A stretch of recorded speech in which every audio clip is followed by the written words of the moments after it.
interesting points that emerged is the suggestion that younger people acknowledge it's possible to believe in God and evolution.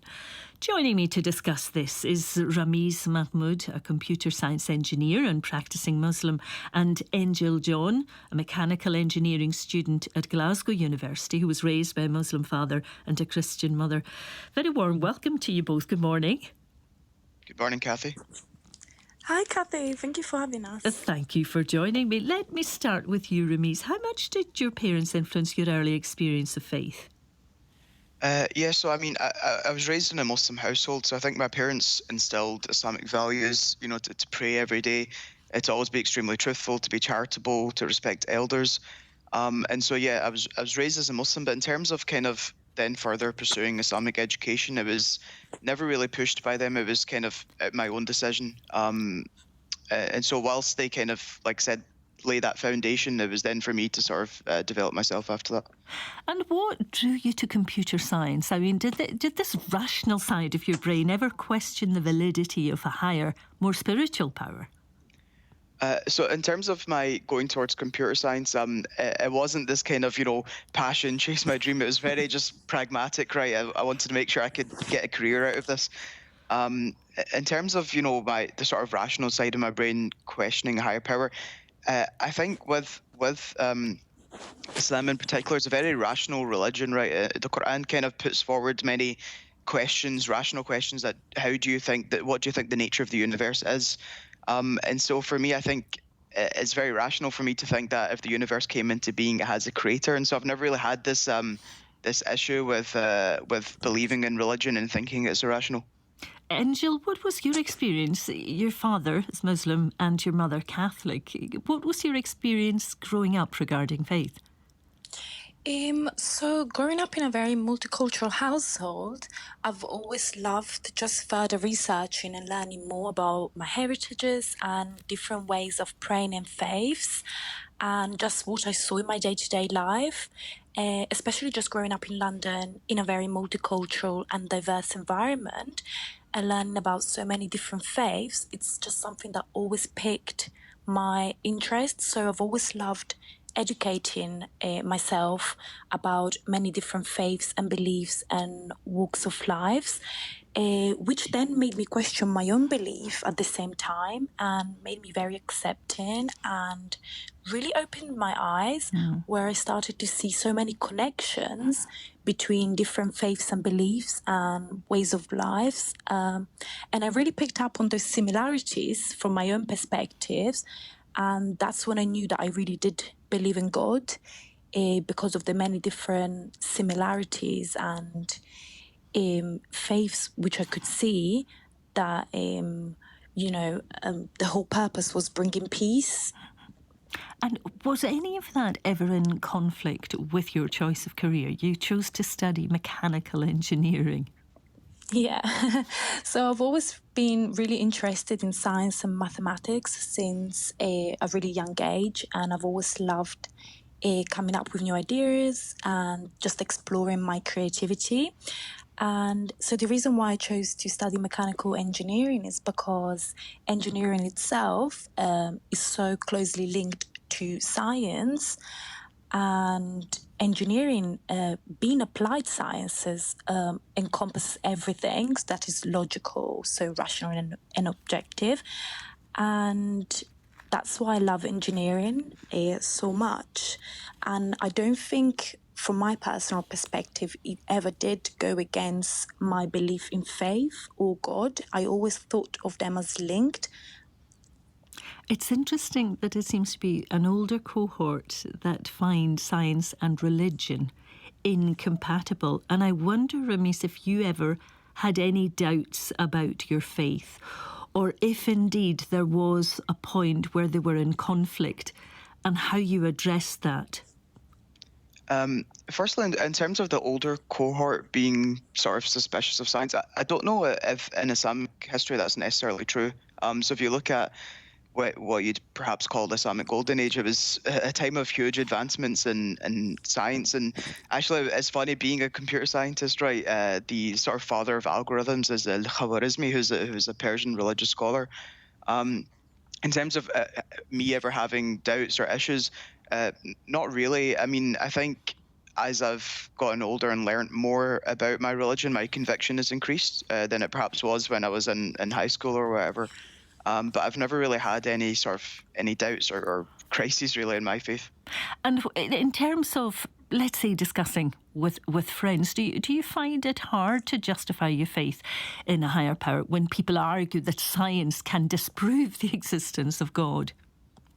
I mean, firstly, that second point, I would question that. Can science really disprove it? I don't find it hard to justify my faith. I think I would always turn the question around. And by the way, I love having these discussions with friends of mine. I can tell. But I would just say, like, so I believe that the universe came into being, and I think the more probable, rational decision is that there was a creator behind it. And I would ask someone who is an atheist that, how do you justify your belief then that if you think the universe came from nothing? I think we're all taking a leap of faith in some way.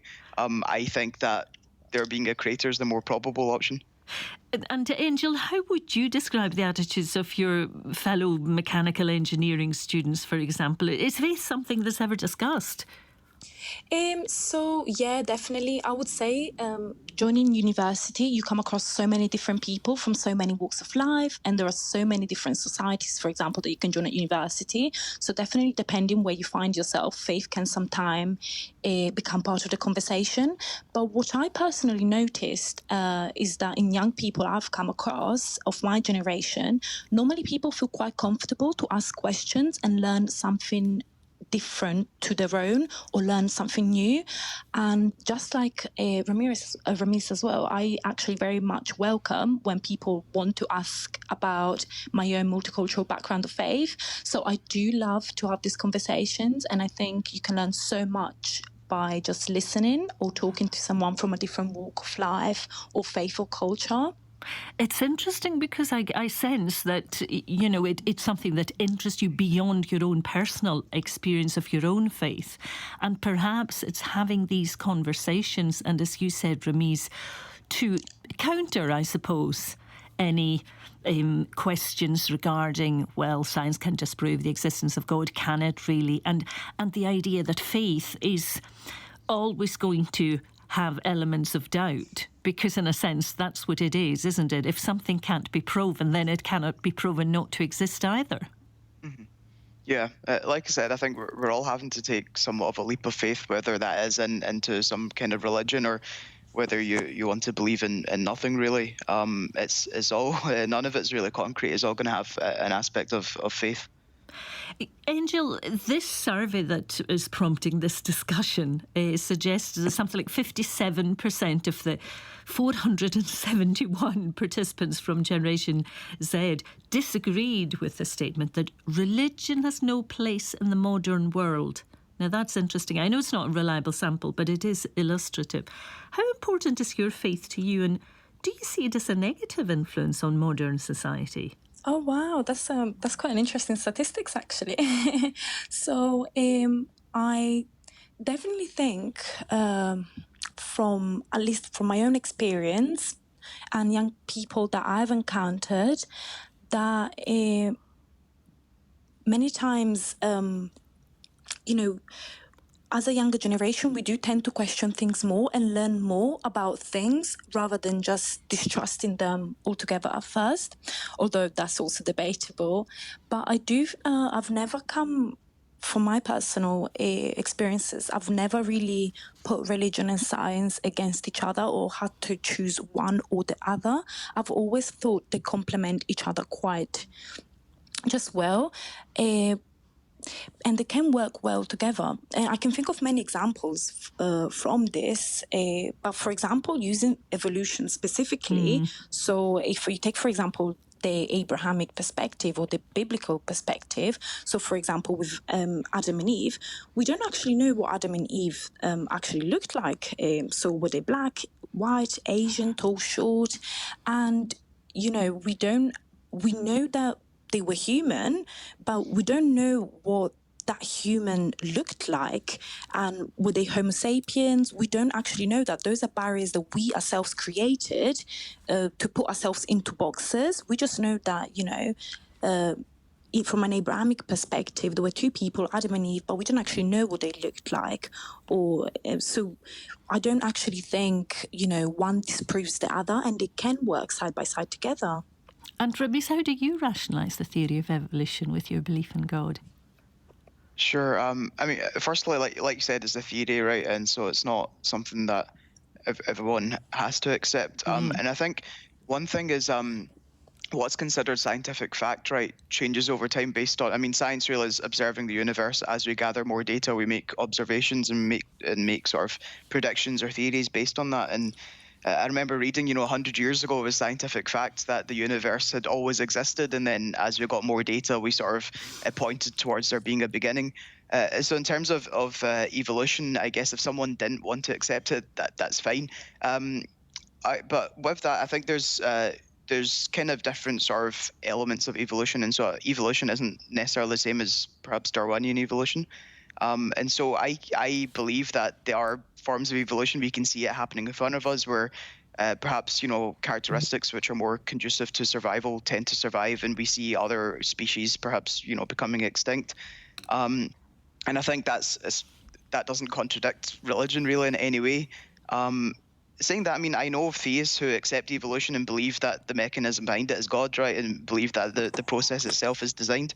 And so, I think it's fine to accept. What I don't really believe in is a common ancestry where, perhaps human and apes came from the same ancestor. But yeah, really, I don't see evolution itself posing a problem against religion. It's very interesting. Just finally, Ramis, this weekend, of course, marks the final stage of the holy month of Ramadan, and the Islamic festival of Eid is just round the corner. How have you found the experience of fasting this year? Every year is incredibly special.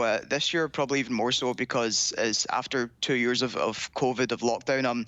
Ramadan's a very sort of community-focused time. And what's really incredible is that people often say to me that, oh, you've just spent, perhaps 18 hours a day, 30 days straight, not eating or drinking. You must be really happy to see the end of it. And the matter of the fact is that most Muslims are very upset as Ramadan's ending because we don't want it to end. But it's been this incredible time. It's a very spiritual time. And like I said, it's a time where you really focus on your community around you as well. We raise a lot of money for charity. We give out a lot of free food, etc. And so, yeah, it's been an incredibly special month for me. Well, a happy Eid to you, and my thanks to Thank you both. very much. Ramis Mahmood and Angel John. Still to